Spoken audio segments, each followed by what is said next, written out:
안녕하세요. 자유이튜브입니다.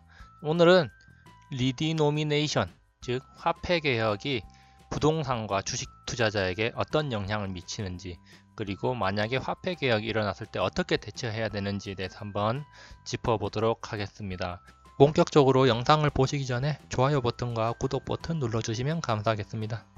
최근에 급격하게 지금 화폐개혁에 대한 논의가 나오고 있습니다. 자, 뉴스 기사를 한번 검색해 보면요, 손쉽게 찾아볼 수 있는데요. 화폐개혁 리디노미네이션이라고 검색을 하면 됩니다. 자, 그러면 또 오늘도 지금 박승희라는 사람이 리디노미네이션을 지금 해야 될 가장 좋은 시기다라고 이야기했는데, 이 박승희라는 사람은 전 한국은행 총재였습니다. 즉 김대중 정부와 노무현 정부 때 화폐개혁을 준비했던 사람으로서 이 사람의 말에 따르면은 지금 준비는 다 돼 있다라고 말하고 있습니다. 자, 그렇기 때문에 제 개인적인 생각으로는 올 하반기쯤에 화폐 개혁에 대한 구체적인 논의가 나오고 빠르면은 2020년 1월부터 화폐 개혁이 단행되는 게 아닌가 그런 생각을 하고 있습니다. 그렇기 때문에 이 부동산 투자자 또는 주식 투자자 혹은 투자자가 아니더라도 일반 사람들이라도 지금 그러면 어떻게 대응해야 될지에 대해서 한 번쯤은 생각은 해보고 있어야 됩니다. 자, 그러면은 어떤 영향이 있을지 간단하게 한번 짚어보도록 하겠습니다. 자, 그러면은 이제 본격적으로 화폐 개혁과 부동산과 주식 투자 어떤 연관이 있을까 한번 보도록 하겠습니다. 자, 일단 리디노미네이션이란 무엇이냐?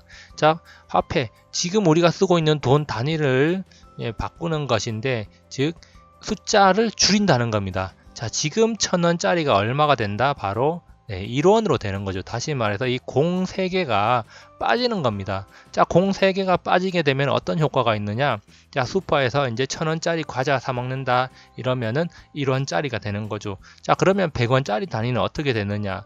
환이나 전으로 갈 것인데, 예를 들어서 그러면 1,500원짜리다 그러면 1.5원 또는 1원 50전 또는 1원 50환 뭐 정도가 되겠죠. 환이나 옛날의 환이나 전으로 갈 건데 아마 전으로 갈 가능성이 좀 있지 않을까 이런 생각을 좀 해보고요. 아니면은 1.5원 뭐 이렇게 많이 말을 하겠죠. 자, 이렇게 되면은 어떤 효과가 있는지 한번 나중에 이야기를 해보고요. 자, 그러면 우리가 이제 10억짜리 집이다 그러면은 공 3개가 빠지는 겁니다. 자, 공 3개 빠지면 우리는 이제 10억짜리 집도 얼마짜리 되는 거야? 자, 100만원짜리 집이 되는 겁니다. 자, 이런 식으로 공 3개를 줄이면은, 자, 사람들이 공 3개를 줄여서 화폐 효율성을 좀 늘리자 이런 이야기입니다. 자, 그럼 이런 게 왜 지금 정부에서 자꾸 언론에서 이런 이야기가 나오는가 그걸 한번 살펴봐야 될 건데요. 자, 그러면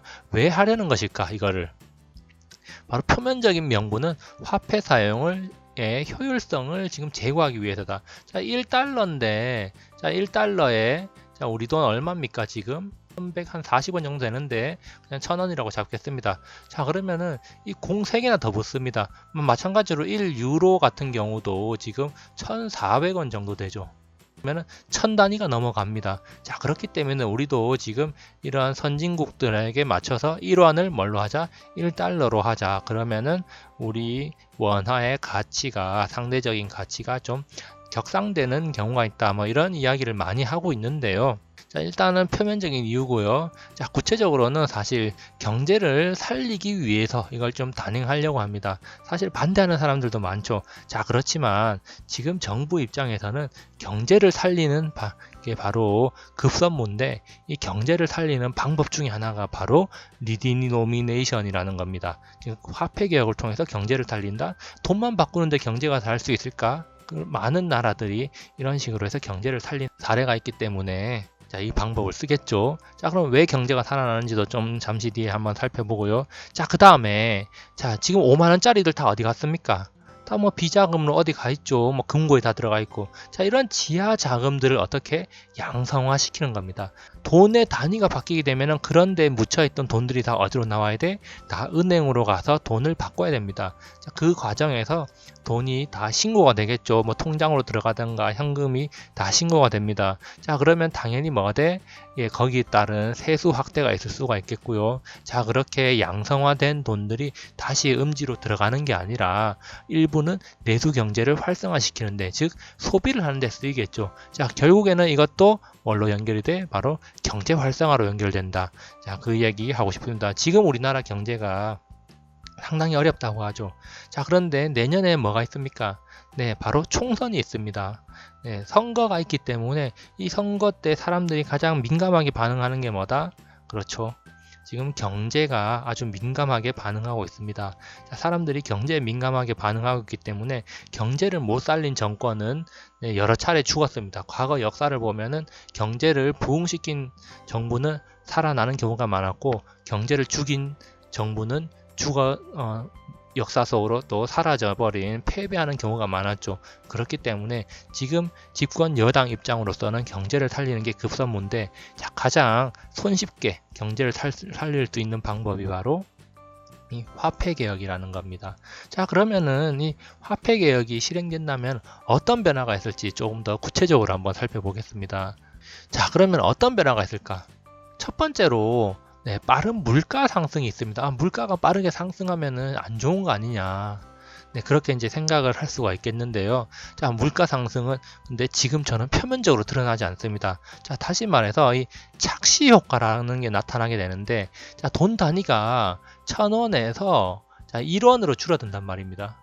자, 그러면 사람들이 옛날에는 1,000원, 만원, 뭐 15만원, 10만원 이러던 게 얼마? 1원, 10원, 100원 이렇게 되니까 상대적으로 돈의 단위가 낮아지게 되면 물건의 가격이 싸다고 느껴지게 됩니다. 자, 그렇기 때문에 소비가 늘어나게 되고 바로 내수경제 활성화 효과가 나타나게 되는 거죠. 자, 내수경제 활성화란 말은 다시 말해서 자영업자들, 지금 자영업자들 다 죽었다고 나오고 있는데, 자, 자영업자들이 어떻게 된다? 바로 살아날 수 있는 어떤 계기가 된다는 겁니다. 자, 자영업자들이 살아나면서 이 사람들이 이제 자영업자들이 돈을 벌고 또 돈을 쓰게 되고, 그래서 경제가 내수 경제가 선순환이 일어나는 거죠. 자, 그렇기 때문에 이 화폐 개혁을 한 초기에는 실질 소득이 늘어나지 않더라도 체감적으로 물가가 상승하는 게 아니라 물건값들이 싸졌다고 느끼기 때문에 소비가 늘어나게 되고,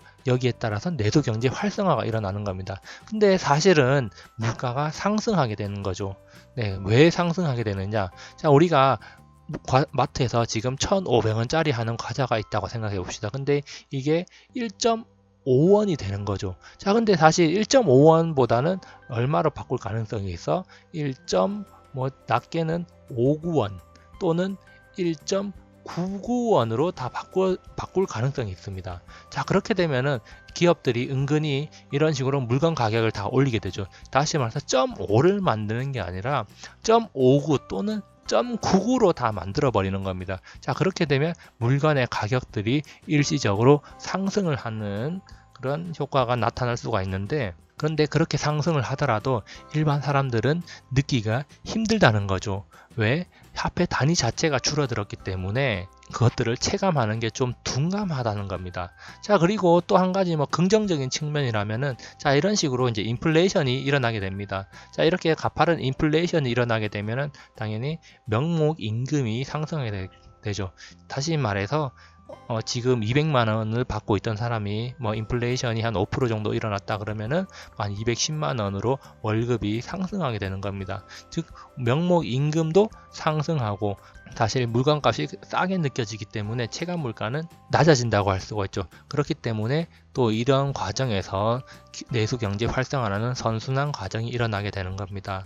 네, 그래서 이걸 바로 이제 경제 착시 효과라고 하는데요. 자, 내년 2020년 총선이 기다리고 있습니다. 자, 총선 전에는 그러면 경제를 활성화시키는 것을 지금 해야 되는데, 가장 손쉽고 확실한 방법이 화폐 개혁이 될 수가 있는 겁니다. 물론 베네수엘라나 과거 짐바브웨 같은 데서는 하이퍼 인플레이션으로 인해 가지고 경제가 폭망하는 경우가 있었는데요. 지금 우리나라가 그렇게 경제가 폭망할 정도로 기초 체력이 떨어져 있지는 않습니다. 그리고 정치적으로 불안하지도 않고요. 그렇기 때문에 그런 것들은 사실 아주 예외적인 경우라고 할 수가 있고, 아주 건전하게 지금 인플레이션이 일어나면서 내수 경제 활성화가 되지 않을까 이런 생각을 한번 해보고요. 자, 그리고 나서 자, 이런 가파른 인플레이션은 당연히 뭘로 연결이 되는 거다? 바로 화폐 가치의 하락으로 연결이 됩니다. 자, 여기서 이제 우리가 중요한 것은 바로 이 화폐 가치 하락을 중요하게 한번 생각을 해봐야 되는데요. 자, 그러면 화폐 가치 하락이 어떤 영향을 줄 것인가 뒤에서 한번 살펴보겠습니다.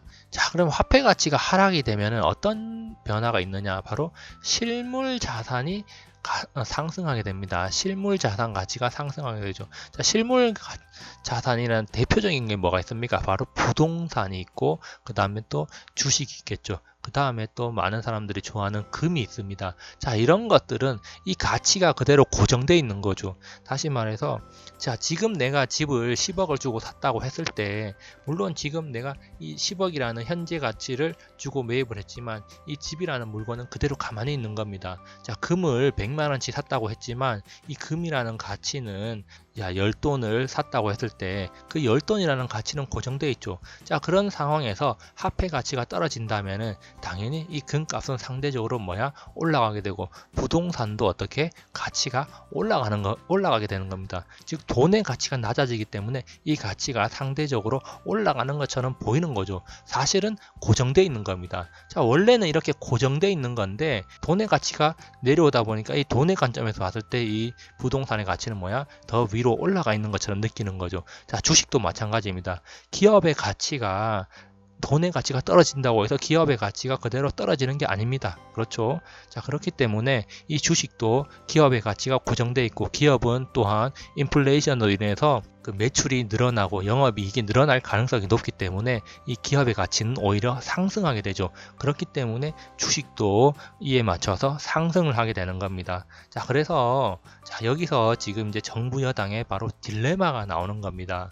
바로 부동산 가격을 잡아야 되고 경제를 활성화를 시켜야 되는데, 자, 지금 이 화폐 개혁이라는 거는 경제 활성화를 시키긴 하지만 인플레이션이 따르는 것이고 그 인플레이션은 바로 이 실물 자산 가치를 상승시키는 것이죠. 네, 그런 효과 때문에 아마 지금 자꾸 언론 플레이만 하고 간을 보는 게 아닌가 이런 생각이 들고요. 자, 그 다음 또 다른 효과로 바로 지금 부채 경감 효과가 있습니다. 부채 경감 효과는 뭐냐? 바로 화폐 가치 하락 효과인데요. 자, 나한테 빚이, 현재 가치로 빚이 1억이 있다. 자, 1억이 있는데 만약에 하이퍼 인플레이션이 나와서 50% 인플레이션이 일어났다. 그러면 이 빚의 가치는 얼마가 된다? 바로 5천만 원이 되는 거죠. 다시 말해서 빠른 인플레이션은 빠른 화폐 가치 하락이라고 동일하고요. 이 빠른 화폐 가치 하락은 바로 이 빚의 가치 역시 떨어뜨림으로 인해 가지고 내가 갚아야 될 빚의 실질 체감 효과가 떨어지게 되는 겁니다. 사실 이거는 지금도 마찬가지인데요. 그래서 금리라는 게 있고 그 금리에 따라서 우리가 은행에 그 돈을 빌리고 나서 이자를 지급하는 것이죠. 자, 이자를 지급하는 이유는 바로 이 화폐 가치 하락에 따른 리스크를 최소화하기 위한 은행의 장치라고 할 수가 있습니다. 이런 이제 효과가 있고요. 자, 그래서 그러면은 우리가 투자자 입장에서 어떻게 대응을 해야 되느냐? 바로 화폐 개혁이 일어난다는 이제 소식이 들린다. 그러면은 일단 부동산은 그대로 팔려고 내놨던 부동산도 가만히 홀딩을 해야 되고요. 자, 그 다음에 금을 매입하거나 주식을 매입하는 방법이 있습니다. 즉 실물 자산을 확보해서 화폐 가치가 떨어지는 것을 바로 방어, 해지를 해야 된다는 겁니다. 그 화폐 개혁이 실패하면서 하이퍼 인플레이션이 나타난다. 그러면 그 돈다발은 휴지 조각 되는 겁니다. 지금 베네수엘라 보세요. 돈 한 바가지 들고 가도 빵 한 조각 산다 그러죠. 자, 그런 식의 일이 일어나면 그 돈은 그냥 종이 조각에 불과합니다. 자, 그렇지만 그 종이 조각이 되는 것을 막아주는 게 바로 이 실물 자산, 부동산 또는 금이나 바로 주식이 될 수가 있다는 겁니다. 물론 이 중에서 가장 선호되는 거는 이제 부동산이나 금이 되겠고요. 자, 그래서 우리가 일단은 부동산과 금 그리고 이제 주식 등 실물 자산을 확보해서 화폐 가치 하락에 따른 이제 대응을 하자, 해지를 해야 된다 이런 말을 해야 됩니다. 혹시라도 이제 베네수엘라나 짐바브웨 같이 부작용이 생겨나서 하이퍼 인플레이션이 발생했다. 만약에 그런 경우에 해지할 수 있는 것은 무조건 실물 자산밖에 없다. 현금은 아무리 들고 있어 봐야 휴지 조각입니다. 아니면 이제 달러 정도 되겠죠. 달러의 가치는 미국이 보증하고 있는 거기 때문에 우리나라 돈의 가치만 없어지는 겁니다. 자, 그렇기 때문에 달러라도 가지고 있어야 되는 거죠. 그래서 이런 것들을 해지할 수 있는 그런 노력을 해야 된다. 그래서 사회가 좀 안정화됐을 때 다시 교환을 하는, 아마 그때쯤은 또 가치가 올라가 있지 않을까 이런 생각을 해보고요. 그래서 투자자 입장에서는 투자자가 아니더라도 내 자산을 보호해야 된다는 생각을 한다면은 무조건 이런 것들을 가지고 있어야 된다는 거죠. 자, 그렇지만 아까 전에도 이야기했듯이 정부 야당은 지금 딜레마를 가지고 있습니다.